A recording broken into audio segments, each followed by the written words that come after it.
This week in the Parsha,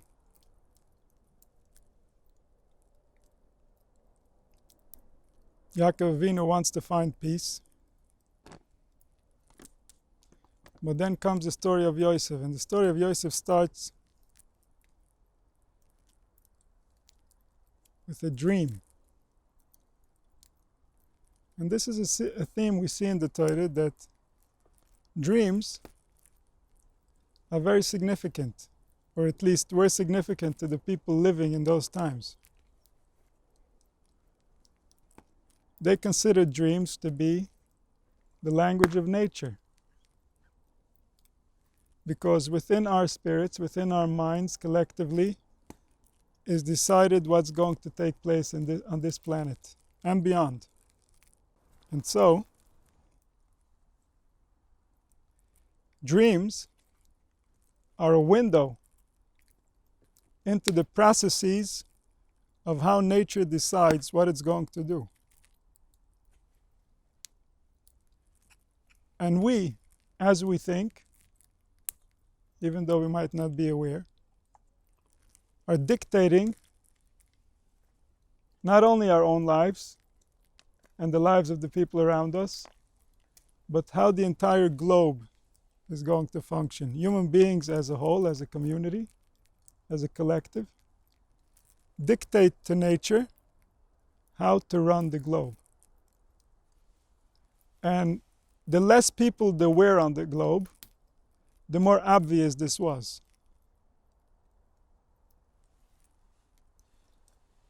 If there was one person on the globe, then the entire globe would respond to their moods.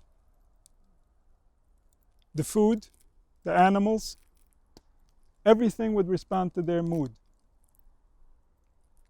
This is still true now. However, because there are so many of us, it's not obvious.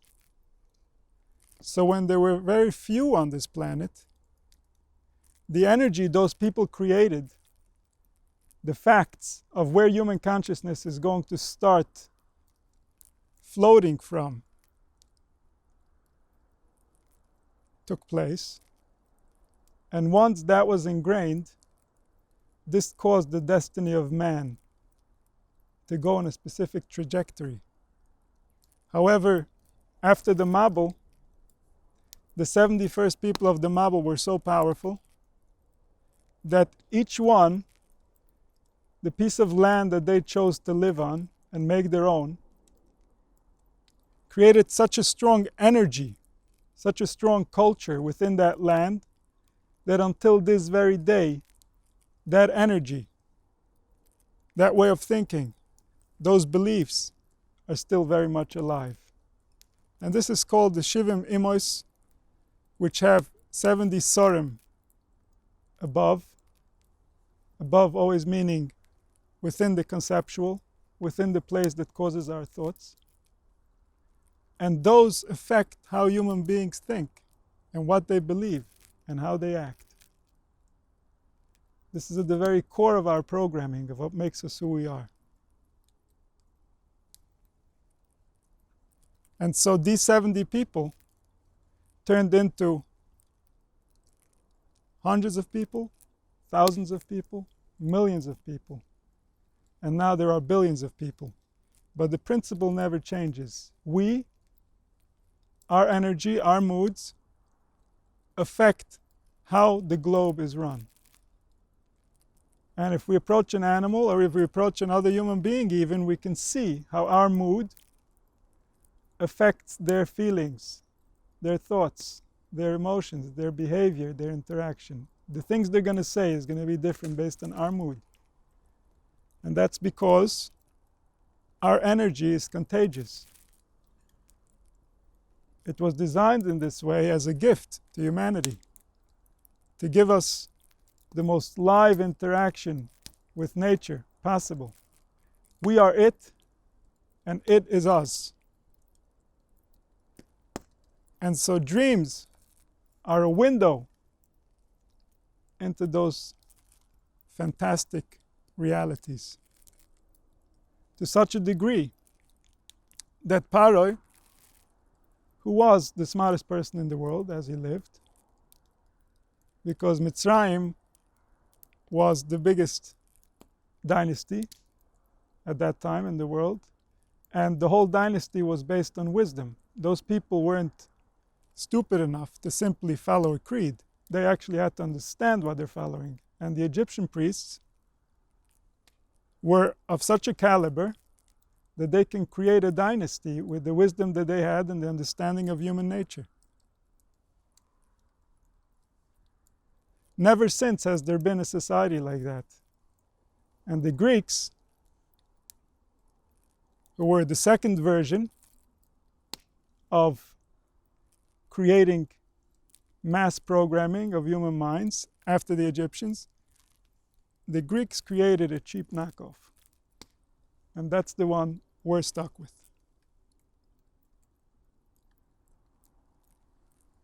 And so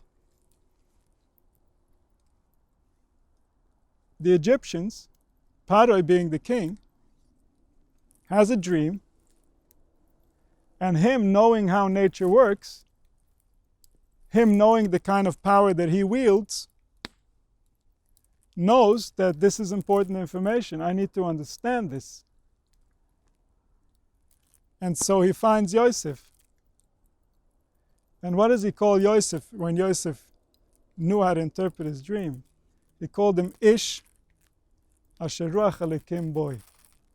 This is a man with a divine spirit.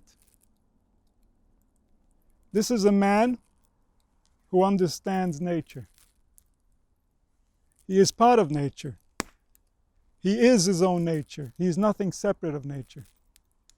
And that is why he can have such a precise vision to interpret the language of nature and understand what nature was thinking.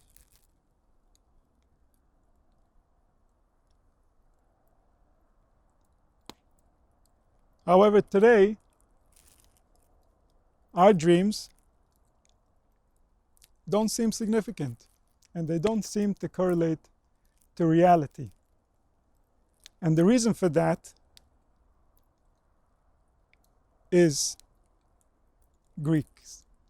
The Greek wisdom changed the way humanity interacts with nature, and ever since that, there has been no idol worship, but there has been no prophecy either. What the Greeks did was give emphasis on the things that can be measured, create sciences that can be precise and can tell us exactly what we're looking at. What the Greeks missed, what they didn't understand, is that the human spirit, whether it can be measured precisely or not, is ultimately the one that's responsible for our experience. And so when we move away from understanding the human spirit and we use our senses to try to measure what's happening, then we've lost sight of the most important part. We've left that to chance. And chance has not been nice to it. The human spirit has gone down in value in the last 2,000 years like never before. Nobody even notices it's there. It's something that just is. However, exile, thousands of years in exile have taught us that the human spirit, if we don't give it the right attention, then it can suffer. It can get really hurt.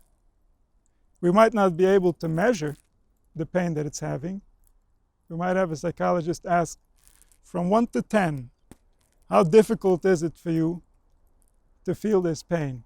However, 1 to 10 is not very scientific. However, for the one experiencing the pain, this 1 to 10 is more important than any science.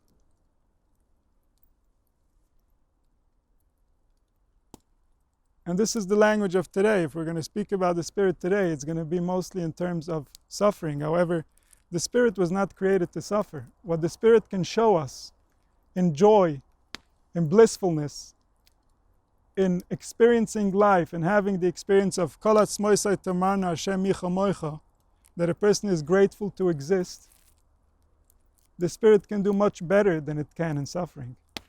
Suffering is not a natural healthy state for the spirit. Suffering is a message from the spirit that it's being violated, that something is wrong.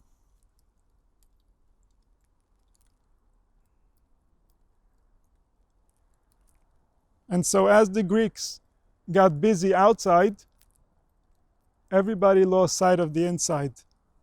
And not only did they move in that direction, but they would literally kill anybody who said anything else.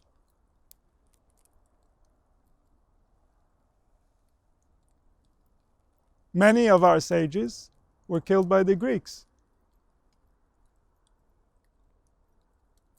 Some more were killed by the Romans who followed the Greeks. And the reason for that was because they wanted humanity to have access to their spirit, because they knew that unless our spirit is healthy, we're going to be broken, we're going to become nothing. And we won't even have the dignity to stand up for ourselves and ask why. Why are we suffering? Because we're going to think it's normal. We're going to think it's okay. We're going to think everybody is suffering, so it makes sense. God is angry.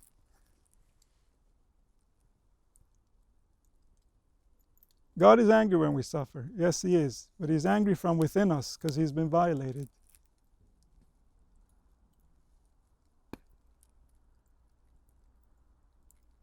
When we suffer, it's because something has gone wrong.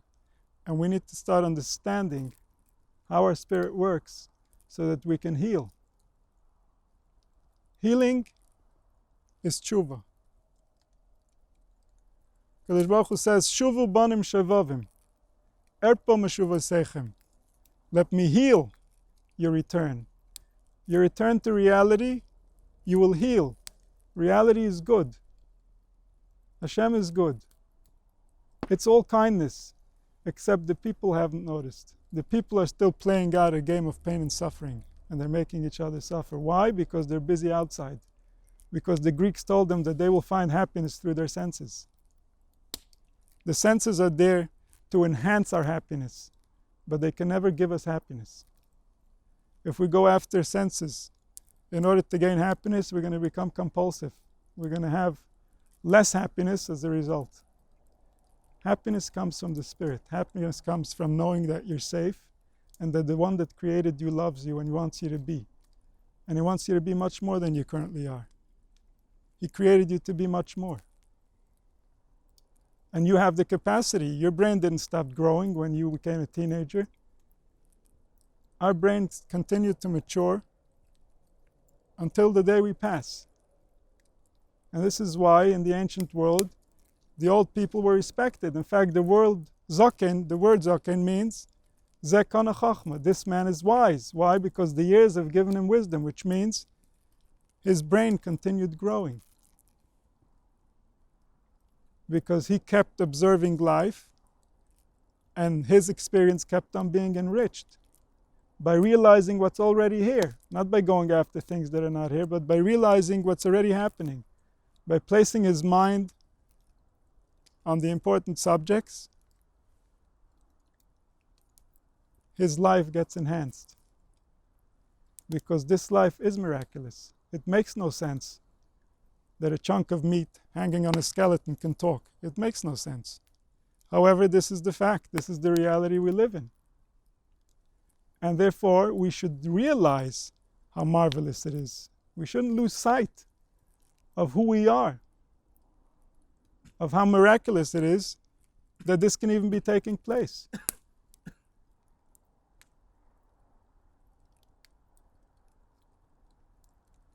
And so the Greeks, by taking life to the external, they allowed us to lose sight of who we are. They allowed us to forget what it means to be us. And so the Torah had to get dressed up for us in order to survive the Greeks, in order to survive the Christians, so that we today can know something about the past, so we today can know what's possible. So we today can know that it's a privilege to be us. It's not a punishment. And we have to realize how to take advantage of this privilege so that we can make our Creator proud. Because this is what He expects of us. This is what He supplied us for. This is how our brain and our hearts are going to be coherent, and they're going to be enjoying their existence. This is what they were created to do.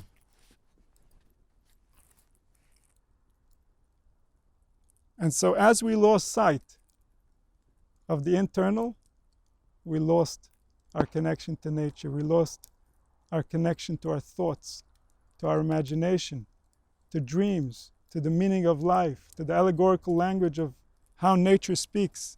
All the animals that were manifested, all the plants, everything is talking, everything is saying something about reality.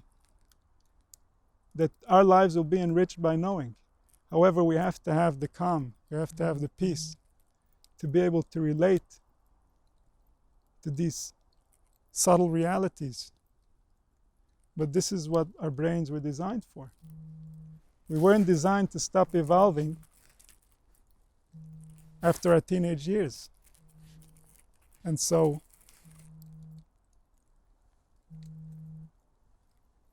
now, as Hanukkah is coming around, this is a time to reflect and to realize why were these holidays created? What are they talking to us? What are they telling us from the distant past? These people had a message, and they didn't expect us to simply do things. They expected us to think and understand what we're doing and why we're doing it and what it means, so that we can outsmart those who tried to eliminate a certain message from the world, and we can discover what it really means to be us, or at least what's possible to know. What did people know back then? What are we missing?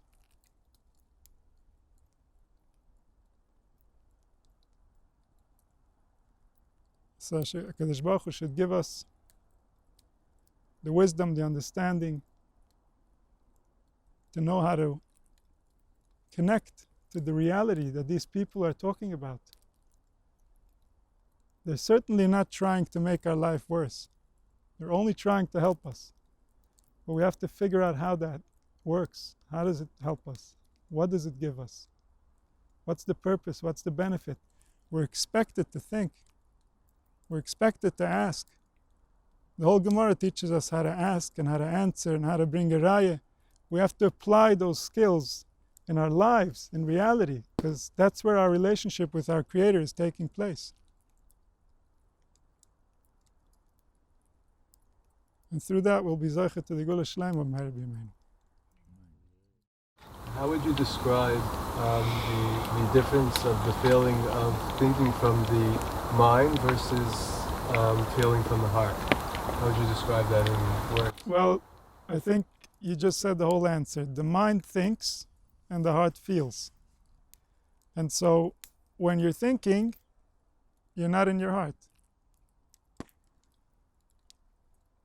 Thinking means that you're now hallucinating and you're removing yourself from where you are in order to try to accomplish something that you think is going to help you, which is nice. However, in the meantime, you've forgotten who you are because you're busy something else, somewhere else. So being with your heart means that you actually come back to the unity of feeling what it means to be you, just feeling, no thinking. The thoughts can come and go, but that's not your focus. So then you're alone with yourself, and as you become more and more exposed to yourself, you realize how much drama you've been creating in yourself and in your life. Because you realize what it really means to be you. It's not what we think it is. We're hallucinating. Understand? So it's about waking up from an hallucination. That's really what it is. We've been in a collective hallucination for a few thousand years, and people just haven't noticed that we're hallucinating. We're making things up. We don't even understand fully what we're making up, and we just keep making it up. And we check with other people to make sure that we're making it up properly. We keep reconfirming with everybody else what they think so that we know what we need to hallucinate. Like versus asking other people, like what other things should we be doing? Like, You should only be looking within. You should never ask other people. Rely. Other people at best will tell you what's true for them. At worst, they'll just tell you their own hallucination. But even if they tell you what's true for them, you still don't know that that's true for you. Okay, and if you don't know, So if obviously we're talking about you want to know something. If you don't need to know, then you're even better off. The less you know, the better in that sense. The more you know yourself and the less you know what people think, the easier you're going to have maneuvering around life, because you're not going to have to put up with so many different opinions. Some people know so many opinions that there's actually literally nothing they can do. Everything they do, somebody will have a problem with. So you have to discover yourself to know what does Hashem want of you. And everybody that looks into themselves will find that there's a very gentle, kind being living inside. He's just been buried with bad thoughts. And those bad thoughts cause him to act out against the world that's just trying to recover from other people having bad thoughts. And that's what perpetuates pain.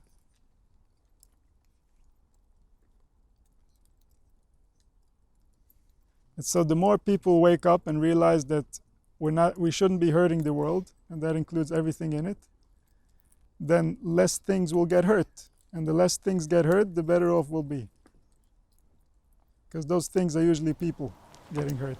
so when you say that we shouldn't hurt the world, once a person does cause hurt, so obviously if he continues with that feeling of he hurt the world or the nature, so had the understanding is that everything that has gone on until he's reached that place, has been ordained. It's been already called for because he didn't create the first thought that happened. It's not about blame, but responsibility is that you go back and you look at who got hurt and you actually make amends. You fix what you broke. And in the past, people would be able to go and to cry to a person to ask him to forgive. Please, please, please forgive me. Why? Because you're a person, because you're a human being, because what you think matters. Today, people are so disconnected from reality that you'll never find a person cry almost for forgiveness. That's very unusual. If he even asks forgiveness, he's already has some extra sensitivity. So we're very far from understanding what it really means to offend reality. But it's no joke. Because we can see from all the suffering that's going on in the world that it's no joke. If it was all just fun and games, then there would be no suffering. So there's something serious behind this. There's something real. That if we offend it, it gets hurt. And when it gets hurt, it gets recorded in some type of system, in some type of reality, and some type of dimension that we offended reality. And now we have to go and find a way to ask her forgiveness.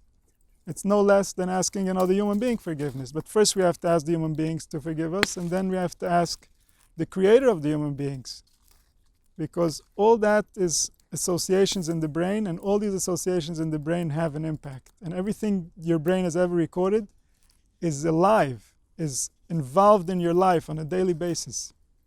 So reconciling with reality in a real way is definitely going to change everything. To stop and not hurt humanity going forward, or the world, that's very good, but that's not a transformation. The real transformation is the recognition of everything that happened and recognizing that from the perspective of reality, what I did was horrible. It's unconscionable, the way that I hurt a world that wasn't mine. I'm not to blame. It's not my fault. I was taught this way. I was told this way. All that is very true. But what happened still happened. And I was the shliach. I was the one in the middle actually doing it, actually inflicting that pain. It's a big deal. So this is who we are. This is what defines us. This is ultimately how we come to the other world. So the Torah was to give us, for a person that's already done all that, for a person that's already the nicest person you can possibly find, that is ready to love everybody and do for everybody before he's even thinking of himself and all that, a person like that, the Torah teaches him how to really be kind. And how to really be kind means that he's going to be kind to himself and kind to others. And as soon as he becomes kind to himself, then he goes into a whole different reality. His nervous system goes on a whole different trip. But that's through the Torah that made him realize what it really means to be a human being. And that's exactly what the Greeks didn't want us to have. That definition of what it means, the possibilities of what it can mean to be us. And we haven't seen the real definition. It's not around. And it's not up to our imagination to tell us either, because our whole imagination is going to get an upgrade before it can be that. So our imagination of today can't even imagine it. Why did they want them not to know anything? Why the Yavanim didn't want people to know? Because they had a philosophy of how they're going to conquer the world and create it in their own image, in the way that they understand. And the same cultures, the same way the cultures in the beginning by the Migdal Bavel created cultures in order to fight God, so to speak, in order to define to nature what a person is supposed to look like. So the Greeks had their own ideas. And they didn't actually realize how much of life they're losing. It took generations until the full effect of that change in thought was played out into human lives. And so till today we're still feeling the effects. Till today the suffering that we're having is because we've been disconnected from our reality. Our reality is the Beis HaMikdash. Our reality is Yerushalayim. That's what the pasuk means when it says, "Im eshkochach Yerushalayim tishkach yemini," meaning that I'll never find peace unless I find the truth. And the truth is that HaKadosh Baruch Hu is in each human heart. And that's why the human heart is called Har Kodesh, the holy mountain. And this is exactly what the message is from the lights, from the candles that we light on Hanukkah, is that even in the darkness, we can light our own candle. The Greeks can take away from us the external celebration of what it means to be us, but the internal celebration nobody can take away.